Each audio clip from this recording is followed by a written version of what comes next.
Idan wannan ne farkon ziyartar ka wannan channel din, muna roƙonka da ka daure ka danna mana subscribe, kana sai ka danna mana ƙararrawa. Idan bidiyon nan ya burge ka sai kai mana liking. Mun gode. Ka da shigowa shirin da fina-finai na musamman. Kamfanin Joe na Alhaji Waka wajen ruwa bagwai. Na gode ga ka ga sarki Ali Nuhu.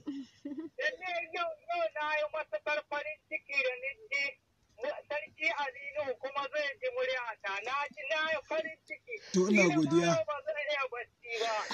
daure a yi. To na gode, Allah saka da alheri. Saboda yau na yi magana da sarki Ali Nuhu. Ina jin daɗi. Allah ya taimake ka. Amin, na gode, Allah saka da alheri. Allah ya kare ka da shirin makiya Ali Nuhu. Muna tare da kai. Amin ya Allah. Ibrahim Company muna godiya. Ibrahim Company. Ina godiya ga Estre da ta haɗa ni magana da sarki Ali. Muna godiya sosai Ibrahim Company. A madadin abokina wani ne ana ce mai sarki yana wa fatan alkhairi. Da kuma kane na Umar. To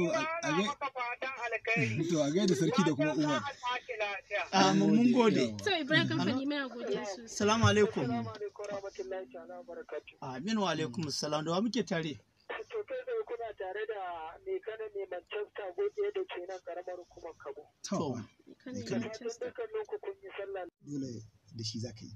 Sannan kuma wanda yake ganin cewa baka aiki da shi ko namiji ko mace, na tabbata idan ka kalli wani fim din kaga wani abin da suka yi, zaka iya cewa a bari in wani ko wance in yi aiki da su saboda me kaga wani sabon abu da suka zo.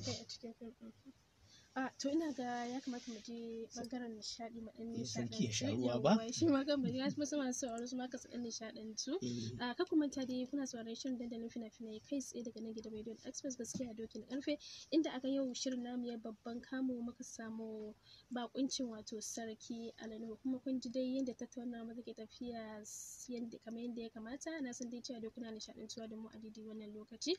Kamar kullum lambobin da za ku iya samun mu kai tsaye, musamman ma lambobin da ku turo mana sakonni don yi wa babban bakon mu tambayoyi, akwai 09035353822 wato 09037538272 sakonni kawai don Allah banda kira. Sai kuma lambobin da za ku iya kiran mu kai tsaye akwai 09021405184 ko kuma 08135210991. Amma kafin shirin namu ya dora ina ga ɗanɗano za mu je ga Suleiman Musa mai yare dan bamu mabuɗin kunne daga nan kuma sai mu daura.